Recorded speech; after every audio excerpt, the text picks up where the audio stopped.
सबसे निवेदन है कि ये द्वितीय सत्र बहुत स्पेशल होने वाला है। आप से निवेदन है कि थोड़ा सा सदन की गरिमा के अनुसार जैसा आपका स्नेह आशीर्वाद सुबह से प्राप्त है वो अविरल बनाए रखिए। और मैं यहाँ पे अगले वक्ता के रूप में हमारे बड़े भाई को बुलाऊं। उसके पूर्व पुनः एक पंक्ति जो कई बार मैं कह चुका हूं, आज मुझे पुनः याद आई, आपसे कह रहा हूं कि अग्रजों के ज्ञान का और ज्योतिषियों के मान का मापने का कोई पैमाना नहीं होता।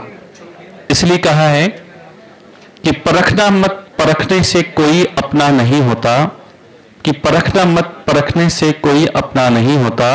और देर तलक एक आईने में एक चेहरा नहीं होता। और बड़े लोगों से मिलना तो, बड़े लोगों से मिलना तो जरा सा फासला रखना, क्योंकि जो दरिया समंदर में मिल जाए वो फिर दरिया नहीं होता। इन्हीं पंक्ति के साथ डॉक्टर अंजन जी जो वाराणसी से पधारे हैं, हमारे बड़े भाई, उन्हें हम आमंत्रित करते हैं। और आपसे निवेदन है कि आप के ज्ञान को हम 5 दिवस नहीं 5 वर्ष में नहीं बांध सकते, फिर भी हमें ये निवेदन है कि आप जितना अच्छा बोल सकते हैं उतना हमें आशीर्वाद प्रदान करें, तालियों से सहयोग करें।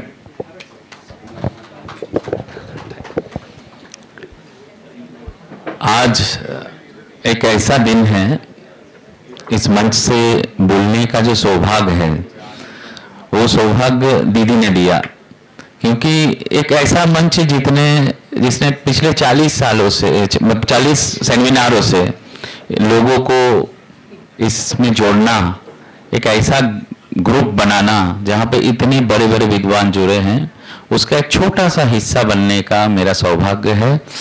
आप सभी को मेरा प्रणाम। मैं आचार्य डॉक्टर श्री अंजन, काशी ज्योतिष संस्थान वाराणसी से।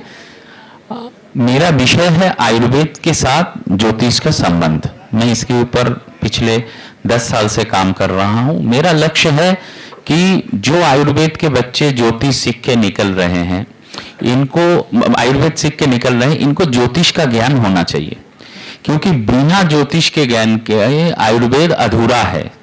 क्योंकि जो भी आयुर्वेद का दवा है, क्योंकि मैं इस विषय में इसलिए बोल सकता हूं क्योंकि मेरे दादाजी आयुर्वेदाचार्य थे, श्रुति तीर्थ थे, व्याकरण तीर्थ थे, संस्कृत के प्रकांड विद्वान थे।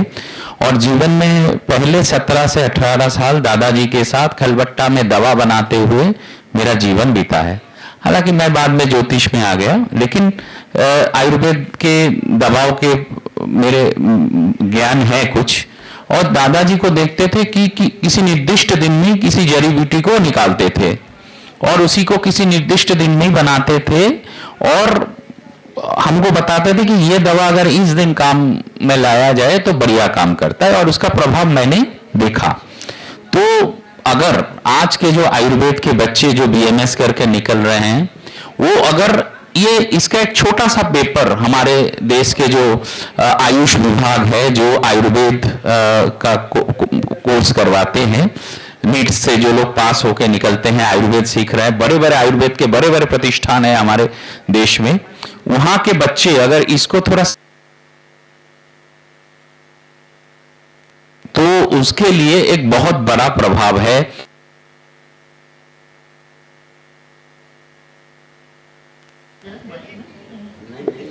तो उनके लिए एक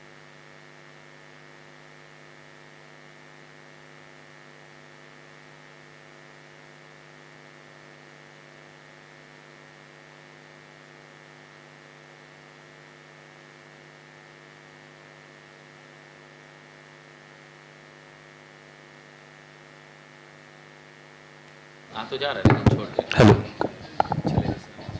तो आप अपने जितने लोग किसी भी जगह से, कोई अगर क्लाइंट आपको रात बिरात फोन करे कि मेरा थोड़ा हेल्थ इश्यूज है और मैं इस समय, मेरे पास कुछ नहीं है, मैं कुछ नहीं कर सकता हूं, मेरे पास सिर्फ और सिर्फ जो है मैं अकेले हूं और मेरे पास कोई दवा नहीं है, तो मैंने अपने व्यक्तिगत जीवन में खुद में बहुत सारे ऐसे परिस्थितियों में एक यात्रा कर रहे थे, उसमें तबीयत का कुछ इश्यूज आया, या हमारे बहुत से लोगों को मैंने दिया एक छोटा सा उपाय कि 3 मंत्र अवश्य बोले। ये धन्वंतरि जी का दिया हुआ मंत्र है, और इस 3 मंत्र को अगर वो कंटिन्यूअस कुछ देर के लिए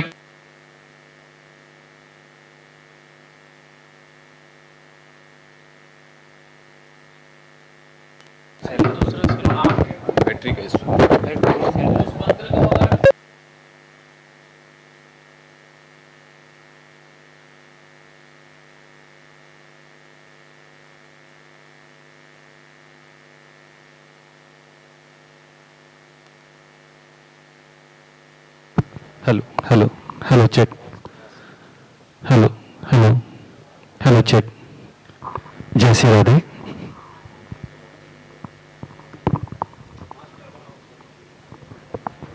तो सबको यही है कि वहां उस जहां जिस स्थिति में आप बिस्तर पे सोए हो या आप मतलब किसी जगह बैठे हो, तो श्री अच्युताय नमः, श्री अनंताय नमः, श्री गोविंदाय नमः इस मंत्र का जितना हो सके आप कंटिन्यूअस जप करते रहे, जितना समय आपको मिल जाए।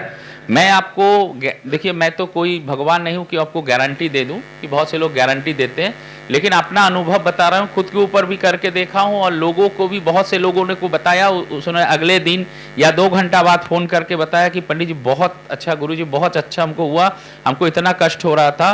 तो मंत्र है श्री अच्युताय नमः, श्री अनंताय नमः, श्री गोविंदाय नमः। इस मंत्र से अच्युताय नमः, श्री अनंताय नमः, श्री गोविंदाय नमः ऐसे ही बैठ के जप करते रहिए, कभी भी कोई कष्ट हो।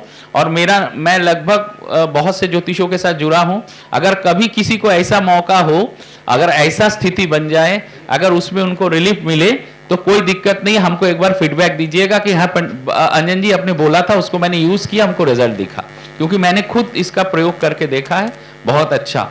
और रोज भी पानी पीते समय, जब आप सुबह पानी पीते हो, फास्ट वाटर जब लेते हो, उस वाटर के ऊपर से अच्युताय नमः, से अनंताय नमः, से गोविंदाय नमः ऐसे 11 बार बोल के उस पानी को पियो। मैं आपको बोलता हूं कि आपके रोगों में कमी आना निश्चित है। बस इतना ही बोलना चाहता हूं। मंच में मेरे से सब बड़े बड़े जो ज्योतिष बैठे हैं।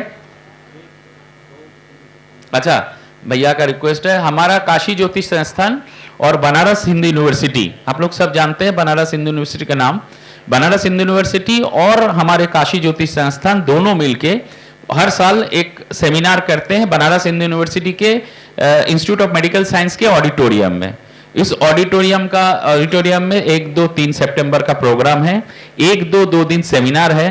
2 तारीख शाम को काशी दर्शन में, काशी विश्वनाथ का शयनार्थी का दर्शन का प्रोग्राम है। और 3 तारीख को काशी में कुछ विख्यात मंदिर है जिसका उल्लेख स्कंद पुराण में है, जैसे गौरी केदारेश्वर मंदिर। अगर यहाँ पे बहुत से लोग होंगे जो केदारनाथ गए हैं, लेकिन केदारनाथ दर्शन के बाद वहां पे भी लिखा है, यहाँ पे भी लिखा है, केदारनाथ दर्शन के बाद जब तक आप गौरी केदारेश्वर का दर्शन नहीं करते हो तो दर्शन संपूर्ण माना नहीं जाता है। तो ऐसे मंदिर जहां पे लिखा है, एक बार विलक्षण सप्तबार केदार दर्शन फलम लभेत, तो ऐसे गौरी केदारेश्वर का दर्शन जिसका एक बार दर्शन से आपको 7 बार केदार दर्शन का फल तुरंत मिलेंगे। हम नहीं बोल रहे, भोलेनाथ बोल रहे हैं स्कंद पुराण में। तो आप उस दर्शन का प्रोग्राम हमारे तरफ से रहेगा 3 तारीख सुबह 8 बजे से 11 बजे तक, 11-12 बजे तक। तो उसमें आप सब लोग पूजा भी कर पाएंगे, उसका भी व्यवस्था हम लोग करेंगे। तो ये प्रोग्राम है, आप सभी को आमंत्रण है, आइए बनारस।